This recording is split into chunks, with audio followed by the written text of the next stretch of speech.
We have to be willing to pay the price for peace.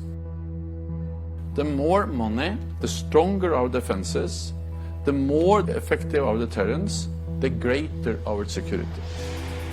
The price for peace is indeed high and ever growing.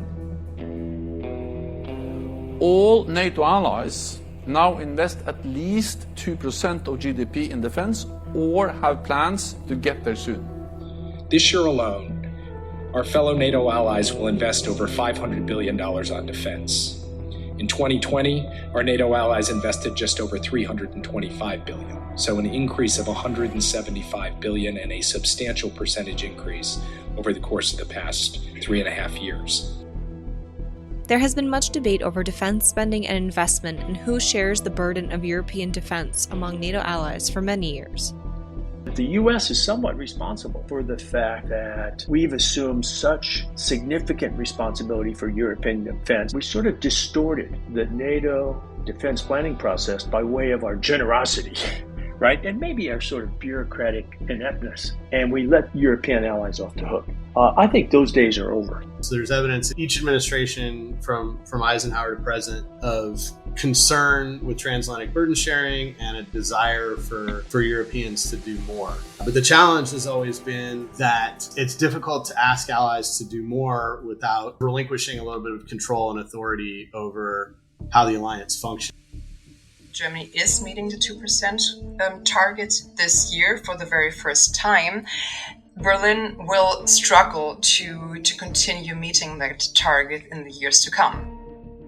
For the first time, total defense spending across Europe and Canada is above the 2% target. So the good news is that we have delivered on the pledge we made 10 years ago. But the bad news is that this is not longer enough. The U.S. presidential election cycle has only exacerbated the sense of urgency. How would Europe fare without the U.S. in its corner? And why does European security still matter for the U.S.? And most importantly, who's going to foot the bill? It has been a few months since NATO allies met in Washington to commemorate the alliance's 75th anniversary. In this episode, we examine the contours of the burden-sharing debate within the alliance, what major decisions came out of the summit, and what lies ahead. Throughout this series, we'll be hearing from people who have dedicated their careers to serving, understanding, and educating about NATO's mission, its work, and its role in preserving transatlantic security. I'm Natalia Gopitnik, Director of Communications at the Foreign Policy Research Institute. I'm Rick Landgraf, Senior Fellow in the Institute's Eurasia program, and this is The Ties That Bind. NATO at 75 and beyond. Thanks for joining us. Joining us today is Doug Lute, Lieutenant General, U.S. Army retired. He served 6 years in the White House during 2 administrations, first under President George W. Bush as the Deputy National Security Advisor for Iraq and Afghanistan from 2007 and 2009. He was the most senior White House official retained by President Obama, serving first as coordinator for South Asia, and then during the second Obama administration as U.S. Ambassador to NATO from 2013 to 2017. Ambassador, thank you for joining the show. It's good to be with you, Rick. My second guest is Colonel Jordan Becker, U.S. Army. He is an assistant professor of international relations at the U.S. Military Academy in West Point. His research focuses on the political economy of European security, China-Europe-U.S. relations, and transatlantic burden sharing. Colonel, welcome to The Ties That Bind. Thank you, Rick. I'm happy to be here with both of you gentlemen. Today we're going to talk about burden sharing within NATO, the history and contours of the debate over sharing the burden of European defense among the NATO allies, trends in defense spending and investment, and where we are now in light of NATO's 75th anniversary summit held in Washington last month. You co-authored a piece titled "The Time for Europe to Step Up Is Now," published by War on the Rocks back in the beginning of summer in May, in which you argued that the time has come for the European NATO allies to step up and carry a larger share of the burden of European defense. Doug, I'd like to ask you first, what motivated and prompted you to write this piece at this time? Well, I think there were 2 significant dynamics. One, was just the simple geostrategic challenges facing the United States with regard to looking both east and west at the same time. So the rise of China, in particular China's military potential, and troubling challenges to the international system and international norms has drawn American attention to the Pacific, Asia Pacific. And of course, this goes back. This isn't new. This goes back at least 10 plus years to the Obama period of a pivot to Asia. But then the second dynamic is domestic, and that is domestic to the U.S.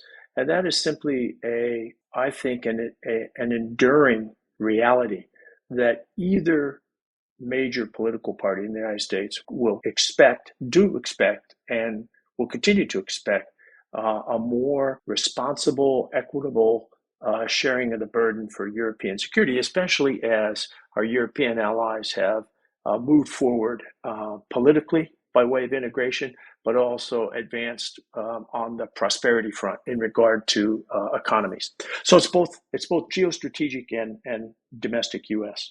Jordan, I'd like to turn to you now. That as far as the history of the burden sharing debate, and Doug pointed to this, former President Trump was possibly the most vociferous in calling out the allies, but he has not been the only U.S. leader to do so. Where does this debate stem from, and how far has it gone back?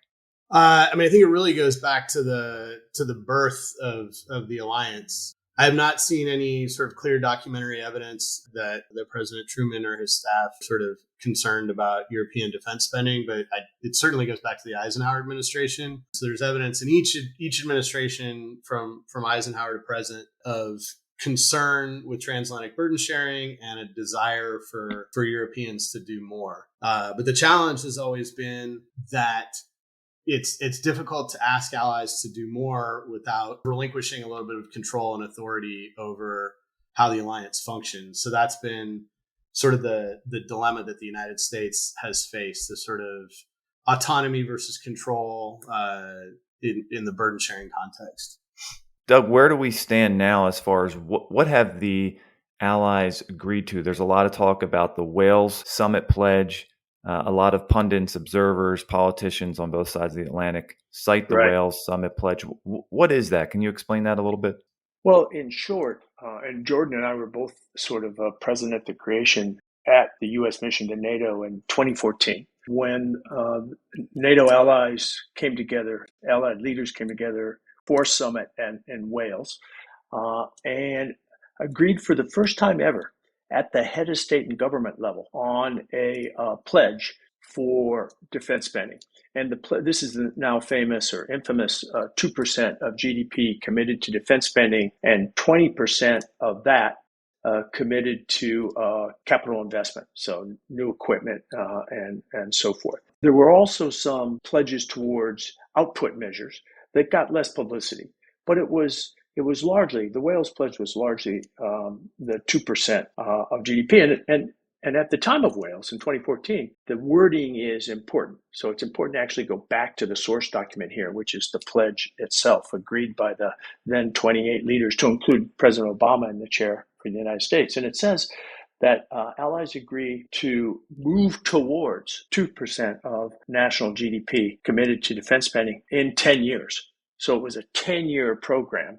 And it was actually quite modest because of that clause, move towards 2%. I remember poignantly my German colleague, the ambassador from Germany, who at the last minute, in order to reach consensus and bring Germany into consensus with the others, had to insert that clause, move towards, as opposed to be at 2% in 10 years. But nonetheless, the shorthand became 2% of GDP committed to defense. And of course, the Washington summit in 2024 capped that 10-year period. So the decade from Wales to Washington was essentially the pledge period. And when the pledge was signed in 2014, I think there were only 3 allies who were at or above 2%. And 10 years later, so at the end of the pledge period, if you will, at the Washington summit this July, there are now 23 of now 32 allies. So roughly 3/4 of allies are at the pledge mark, which is a significant advance for a pledge that would actually cause you a close reading to suggest that it was a pretty modest pledge. But it had a pretty significant, pretty impactful outcome, with 23 of 32 now there at or above 2%. Germany is an interesting case in how Europe can take a more leading role in NATO. It has the largest GDP of the NATO European allies, the largest GDP in the European Union, and is the most populous country in the EU. To learn more about what Germany means to the NATO alliance and, crucially, how Berlin can do more to convince future US administrations to remain committed to European security, I talked with Dr. Aylin Matle of the German Council on Foreign Relations. The United States has long been concerned with what it perceives as unequal burden sharing within the NATO alliance, with successive presidential administrations publicly and privately criticizing European allies for insufficient commitment to defense spending. So I'd like to ask you, Aylin, what have the European allies been doing since Russia's renewed invasion of Ukraine in 2022 to address these U.S. concerns over the imbalances of burden sharing within the alliance? I would actually use 2014 as a sort of point of departure, because since 2014 and back then the illegal annexation of Crimea by Russia, and also the beginning actually of the war back then, a sort of more covert operation conducted by Russia against Ukraine, or at least parts of Ukraine, European allies have become more aware of changes in the security environment in Europe. And as a consequence, already back then, they started to address also the issue of a sort of an imbalance of burden sharing within NATO. And that resulted over the past 10 years now in an increase in defense spending. And while it might not be as much as the US and not as fast as the US had wished for and expected, it is, after all, an amount of about 106 billion US dollars between 2014 and 2024, which equals roughly an increase of about 42%. And I mean, I think there are a number of reasons as to why Europeans got their act together in that regard. I mean, first off, all NATO allies, not only Europeans, but also the US and Canada, promised each other, made a pledge to each other in 2014 to spend 2% of their respective GDPs on defense by 2024.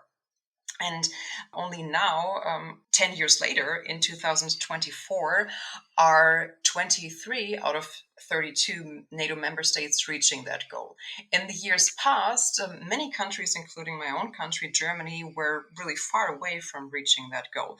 So I think it stands to reason that it is, partly due to pressure, to argue that it is partly due to pressure coming from the US, but also other European allies, especially in the Baltic states, but also in Poland. But also, obviously, it is also due to the renewed invasion of Ukraine that Europeans are now spending more on defense matters, and thereby addressing not only, but also the burden sharing question within NATO. As far as the bringing it up to the Washington summit this summer, the Wales pledge, the pledge was made back in 2014.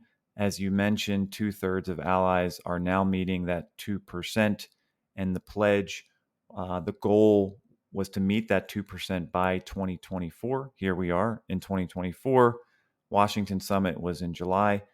What new agreements did the allies make at the Washington summit as far as investments in defense? Were any new pledges made? No, at least not with regards to the defense pledge.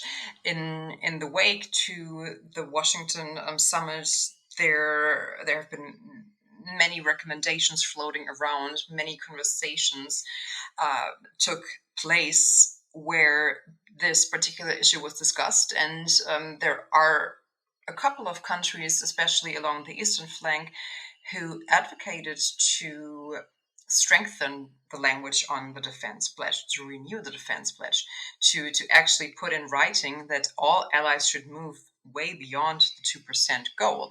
And while the actual declaration, the Washington Summit Declaration, speaks of moving beyond the 2% goal, it doesn't specify what exactly that means. It's sort of, left open to interpretation. And already back in 2023 at the Vilnius Summit, a very similar language was put in the communique back then, recognizing that 2% was sufficient for a pre-2022 era, but was not sufficient to meet the upended security environment, the dramatically changed security environment since February 2022. But those who stood up in favor of, for example, putting into the Washington Declaration 3% or 2.5% or even to a 3.5%, obviously failed when it came to negotiating the pledge. And I think you can point to a number of countries who were opposed to specifying what moving beyond 2% should translate into. First and foremost, I would argue Germany. Pointed out earlier that Germany is meeting the 2% target this year for the very first time. Berlin will struggle to continue meeting that target in the years to come. And I think most politicians, most decision makers across the board are keenly aware of that fact, that problem, I would say, and thus were and are reluctant to be nailed down to a certain to a specific goal that moves beyond the 2%. And why is meeting the 2% goal so important for a country like Germany with its role in NATO and historic role within the European security architecture? I think it depends on, I would argue, on who you ask, and also the context that you answer that question in. In 2024, it was of paramount importance to Germany, for German leaders, for German decision makers, to be able to point to the fact that Berlin is living up to its promises, finally. And why is it so important in 2024? You alluded to it earlier. The U.S. is in a very pivotal election year, and I think it was very important not only for Germany but also other European allies to prove to lawmakers in the U.S.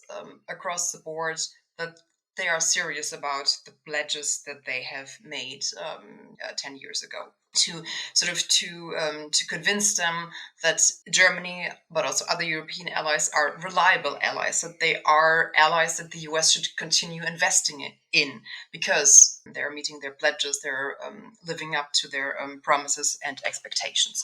So I think that's one part of the answer, why it is so important in 2024 for Germany to show that it is a reliable ally. Obviously, the other aspect to that answer can be found in the celebration year that NATO is in. 75 years of NATO is also quite a feat, and in that year, Germany does not want to be the ally that is failing to meet what it has promised to do for 10 years, but has failed until now. Has failed to put into practice and action until now. And then all the sort of political context aside, there's obviously also a geopolitical / security and defense part to that answer, and also to answer why it is so important for Germany to meet this goal, not only this year, but hopefully in other years to come as well. And that obviously relates to Russia and to the security environment that Germany finds itself in alongside all of its other allies since not only 2022, but I would argue since 2014. Jordan, a lot has been made about the Wales Summit Pledge and how this is a focus on defense investment inputs, the 2% for overall defense spending, the 20% for capital investment. What is the importance or what's the crucial factor on focusing on inputs and how that affects outputs? What is more important in this debate, inputs or outputs? That's a critical question, Rick. And of course, at the end of the day, outputs are most important. The reason we have inputs is to achieve outputs, not just in defense investment, but in most things that we do. The challenge in the debate, and I think we've come a long way in this debate, is essentially the relationship between inputs and outputs. So in those early days, during the negotiation of the pledge and immediately after the pledge at Wales, which I want to add that the language is actually even more mild than the two of you just discussed, because it wasn't just move towards, it was aimed to move towards. So it's highly caveated, very very mushy language that, what Ambassador Lute just said, that it's actually, in my view, quite impressive that there's been so much progress despite the mushiness of the language. But part of the debate then in those early days was about this relationship between inputs and outputs. And there were some allies and some commentators who were indicating that, hey, this is just a very blunt instrument. And it's all about efficiency of gaining, essentially minimizing costs and maximizing output. That briefs well, but the reality, I think we show pretty well in the War on the Rocks article is that outputs are exceptionally strongly correlated with inputs. Like the results of the econometrics are sort of an upside surprise to me, or were when I first analyzed it. I would have expected there to be a little more slip between the cup and the lip. That is to say, a little larger gap between what allies invest monetarily and what they get in terms of measured capabilities. But the correlations are remarkably tight. And I showed that in a War on the Rocks piece that I wrote back in 2015, when this was sort of an open debate. And there's now some new data. A guy named Mark Suba at Florida State has quite a nice military capabilities data set that I used to do the work in the more recent War on the Rocks article that Ambassador Lute and I wrote with our colleague Drew Webster. So I think this is, I'm sure it is not going to remain a settled debate. I'm sure there will still be people who suggest that you can get more for less. The headline for me, both intuitively and econometrically, is that actually you get what you pay for.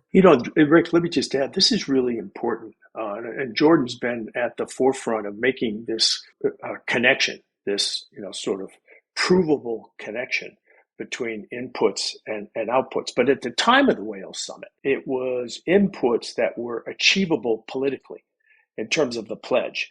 They were achievable only with this very modest language, because the debate inside the alliance was unclear, and we didn't have full consensus. And of course, in order to be signed by the heads of state and government in Wales in 2014, you needed a vote of 28-0, right? You needed full consensus. So it's interesting that the critique comes from some who say, well, you're measuring the wrong thing. Inputs, not outputs. But as Jordan and others have shown, there's a close correlation. And from others, a critique comes from, well, this is so modest, because a major European ally, for example, could abide by the Wales Pledge and commit €1 more at the 10-year mark, or just aim to commit €1 more at the 10-year mark and still be obeying the pledge. But in both cases, those critiques proved to be sort of not well informed, and they didn't play out in practice, because in fact today we're at 23 out of 32. Jordan, I want to press you on this just a little bit, because as an outside observer, it seems like it's measuring inputs is relatively straightforward. But as far as measuring outputs, is this simply counting tanks, counting missiles, or is it something more? How do you get at the effectiveness of outputs and capabilities when it comes to defense? Yeah, also an absolutely critical question, Rick. And there's a reasonably lively conversation among economists insofar as conversations among economists can be lively about sort of the relationship between inputs and outputs. And this goes across, this is not only a defense economics question, it's sort of generally a public economics question. But generally, the place I would say that conversation is we talk about inputs, intermediate outputs, and outputs. So the inputs are the dollars we put into our defense budgets. And it's probably important to note at this stage that those dollars are divided amongst different priorities. And NATO and the EDA and various national defense ministries sort of slice those into four big categories, which are personnel, equipment, which is, end items, equipment modernization, O&M, which is munitions, training, fuel, day-to-day expenditures. That's operations and maintenance, right? Right. Operations and maintenance. Yep. Sorry.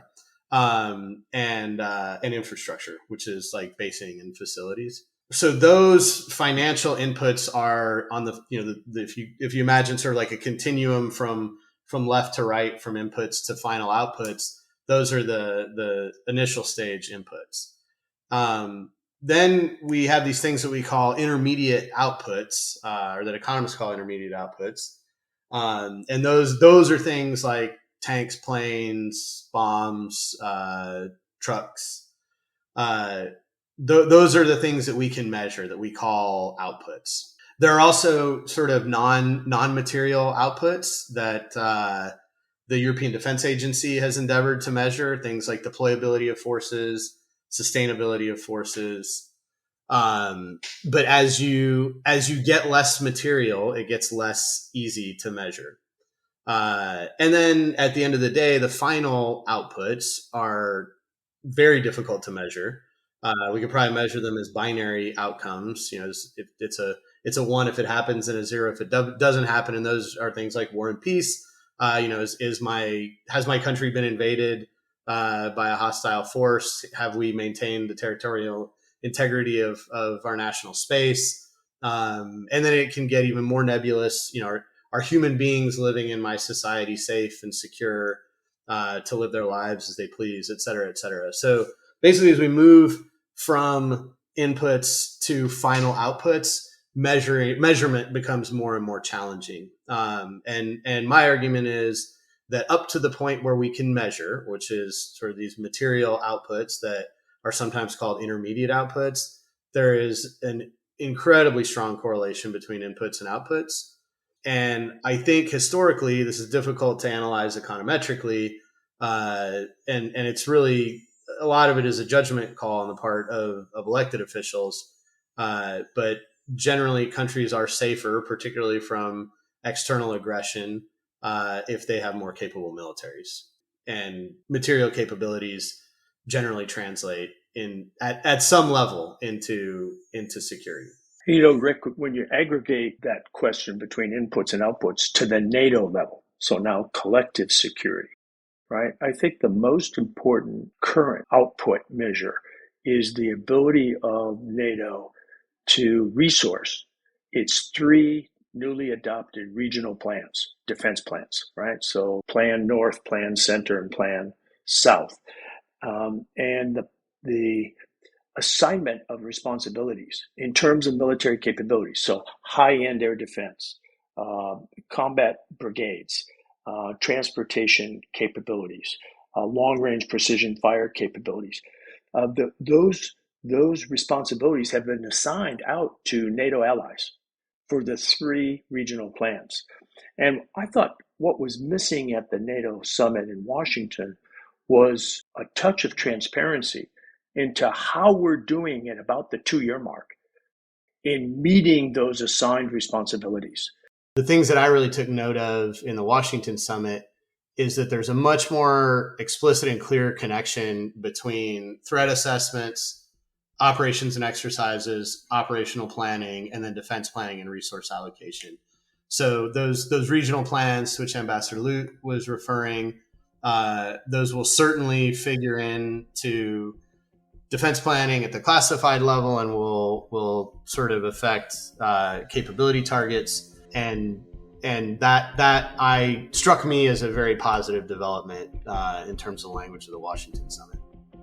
And regarding long-term assistance to Ukraine, and this is getting at burden sharing from a different angle, what did allies agree to, if anything, at the Washington summit as far as formalizing support to Ukraine? Well, one thing that allies could not agree on was to invite Ukraine to NATO. Although that was quite obviously, I would say, in the run-up to the summit. Where does Germany stand on that right now, from your perspective? Well, Germany is one of the opposing factors, one of the opposing allies.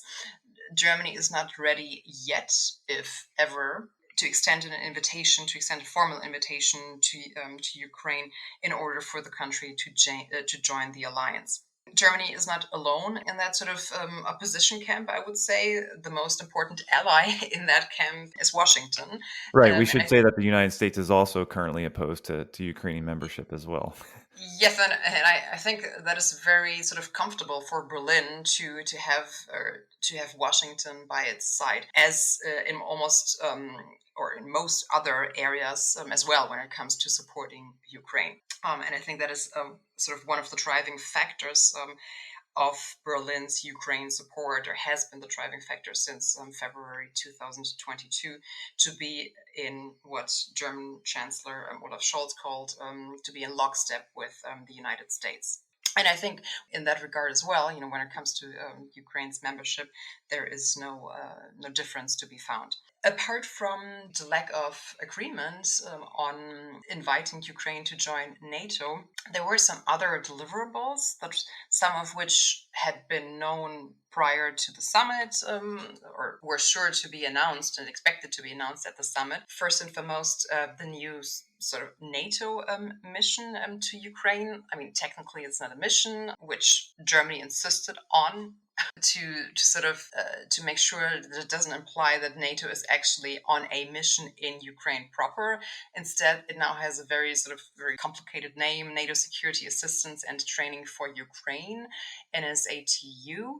And essentially, that body does what the Ramstein format has done until now, coordinating weapons deliveries, arms deliveries to Ukraine, and also coordinating training activities for Ukraine's armed forces. And that is something, the agreement to come up with such a activity comes partly down to find a mechanism to bolster or to find a precaution in the event that the US does not continue its support for Ukraine. And that prospect, that possibility, obviously arises with a possible second Trump term. And I think that was one of the precautions that especially European allies wanted to make prior to the election in November this year, to bring the coordination of arms deliveries under the NATO umbrella. And that is something that was presented at the summit, but also agreed upon. And then, in addition, but that it was already clear before the summit, NATO is now stationing a senior civilian office official in Kiev. Another deliverable, whether that is a success or not, is up to interpretation, I would say. But it was very likely, and then also confirmed in the final declaration, that allies agreed to put into writing that Ukraine's membership will be irreversible. Whatever that is supposed to mean in the end is actually beyond me, because you can put many things into writing and don't necessarily have to act on that. But I think that was another political gesture towards Ukraine, but also I think a signaling towards Russia to make sure that the Kremlin gets the message that NATO is still firmly supporting Ukraine, even though it does not yet dare to invite Ukraine to formally join the alliance. Another deliverable amounts to allies having agreed to set aside 40 billion euros for Ukraine's military aid for next year, which, some had argued, including the Secretary General, the outgoing Secretary General Jens Stoltenberg, to be much higher in the run-up to the summit, but in the end, allies could only agree on that sum. And I would say those are the most important deliverables and actions that allies could agree on with regards to supporting Ukraine, not only in the short term, but also in the longer term. I know that there's a requirement that no NATO ally would contribute more than 50% to a specific mission or requirement. How does that rule or agreement factor into these three defense plans, if at all? Well, it's a long-standing sort of benchmark, not so much a hard and fast rule, because we haven't. If it's a rule, we've been breaking that rule for decades, because the rough proportion of capabilities today is 70% U.S., 30% all others. So that's a long way from not more than 50% by any one ally. But to some extent, frankly, I was surprised when I got into the details at NATO to learn that the U.S. is somewhat responsible for the fact that we've assumed such significant responsibility for European defense and, in effect, let our European allies off the hook. And we did this by way of our participation in the defense planning process when, let's say that the scenario planning back in the day called for, 6 carrier strike groups, right? And there would be a bidding going out to all NATO allies. Well, who can provide the 6 carrier strike groups? And for years, the U.S. answer is, we got it. We'll provide all 6, right? And of course, if that's the case, NATO feels self-assured that its defense commitments are being met. And the U.S. really hasn't made any hard choices with regard to committing to Europe versus committing to the Asia Pacific. So we sort of distorted the NATO defense planning process by way of our generosity, right? And maybe our sort of bureaucratic ineptness. And we let European allies off the hook. I think those days are over.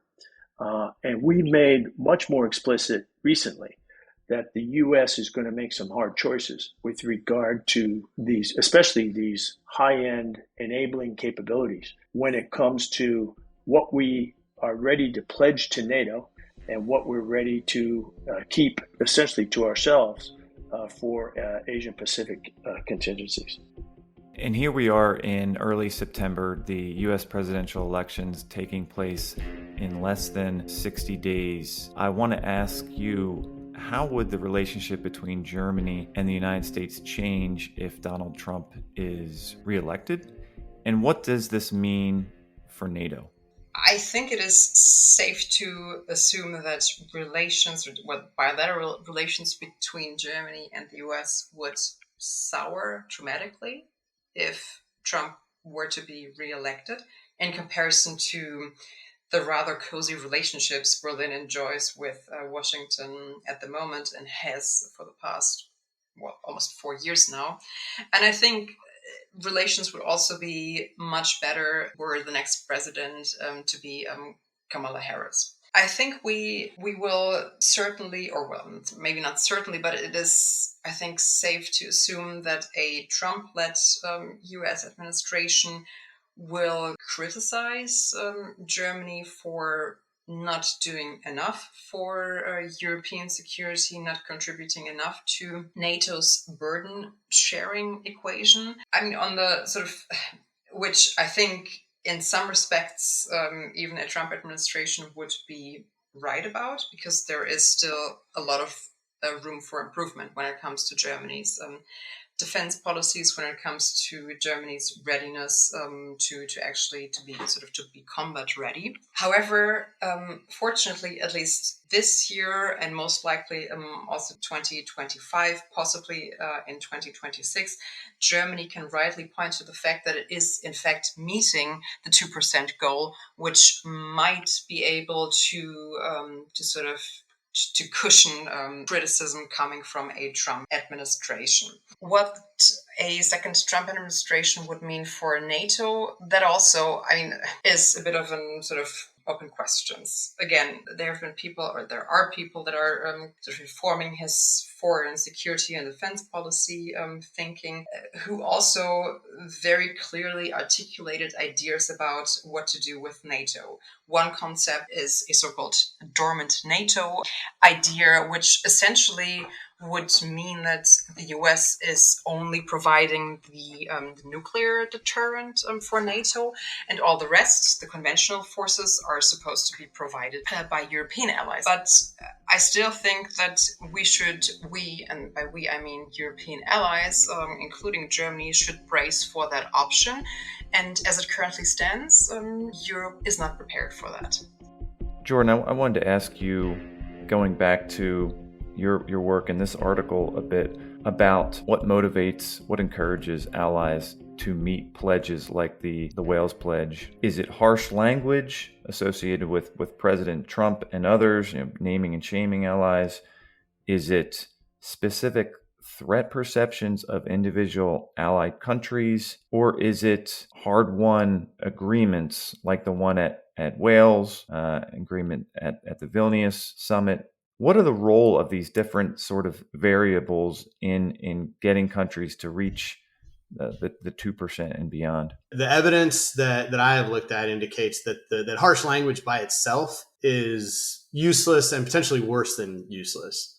There's no evidence that just sort of harsh language by itself has any effect on allied behavior. And there's some evidence that there is potentially even a long-term negative effect where allies maybe shift resources out of long-term investments and into short-term investments as a sort of palliative for angry American interlocutors. The caveat to that is that does not necessarily mean that all naming and shaming are ineffective, because the agreements like the Wales Pledge and like the Vilnius Pledge have an undercurrent of naming and shaming beneath them, but it's consensus-driven naming and shaming. There is some evidence that external threat drives defense expenditures, but there's also evidence that's kind of an attenuated relationship. And I think the easiest way to explain that for a radio format is the example of the two Nordic states who have joined NATO in the last 2 years, Finland and Sweden. If material threat, bad behavior by Russia and proximity to Russia were all that was driving changes in behavior, we would have expected to see much more, particularly from Finland, but also from Sweden. And we didn't until much more recent years. So I think that's the best way to illustrate the sort of ambiguous effect of threat. The headline there is, I would say, that sort of hard-won consensus is generally more reliable than threats from either allies or adversaries. Well, let me just push back a little on Jordan. Look, I'd also note that in 2022, the threat perception was so strong that Sweden and Finland actually reversed several centuries worth of national tradition and joined the alliance. And so it's pretty clear at that point in 2022, with the obvious large-scale conventional invasion of Ukraine by Russia, that threat perception did make a significant difference. I'd also just anecdotally, sometimes in public fora, I'm asked, look, you were the ambassador to NATO in 2014 when the Wales Pledge was signed. Obama's in the chair. Obama's replaced by Trump. They had two very different styles in terms of holding allies accountable for defense spending. Who was more effective? Who's more accountable for the increase in defense spending across NATO? Now you've had 10 consecutive years of real increases in other than U.S. defense spending, right? So who's responsible here? Was it President Obama or was it President Trump? And my shorthand answer is, you got the wrong president. It was Putin who's most responsible for that 10-year pattern of increased European defense spending. So I lean a little more heavily than Jordan, perhaps, and perhaps more than the data actually show. I lean more heavily on threat. So I can do something here that I often do, which is support Ambassador Lute's intuition with data. My argument with threat perception is, so what the data shows is the data conceives of these things as continuous variables. Threat perception really is kind of a threshold variable. Countries sort of experience rapid changes in terms of threat perception. And those two countries are a good example. They didn't see it until they saw it, and then when they saw it, there was a significant change. What else can the European allies and Germany as a leader of Europe do to convince the United States to stay engaged in Europe? I think it is important to understand that while to some, and reasonably so to a certain extent, I would say, the 2% goal seems a bit arbitrary, because it is a sort of an input measure, not an output measure. At the same time, it is clear that a lot of money will be needed and is needed in order to invest in defense affairs, especially now that the security environment that European allies, but also to a certain extent the US finds itself in again, has dramatically changed. Living up to certain elements and certain promises that all agreed on, that many European allies, including Germany, have volunteered to fulfill, should be put into practice. What is also important, and what Germany and other European allies should be cognizant of, is that the sort of main theater of sort of strategic priority and importance for the US is no longer in the Euro-Atlantic theater, but is and has been shifting to the Indo-Pacific theater. And I think, at least in parts, mirroring what the US is doing in that theater, and also sort of complementing what the US is doing in that theater, could go a long way in convincing the US to also remain committed to Europe.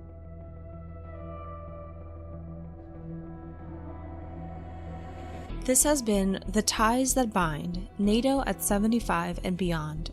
Our guests were all incredibly generous with their time, so we do encourage you to hear all of their insights in the complete interviews and transcripts available in the link in the description of this episode. And join us in a few weeks as we explore NATO's Indo-Pacific partnerships. In the meantime, we want to hear from you. If you have any questions for our hosts or guests, please do leave us a comment through Substack or at the handle @FPRI on X, or email us at comms@fpri.org. Until next time.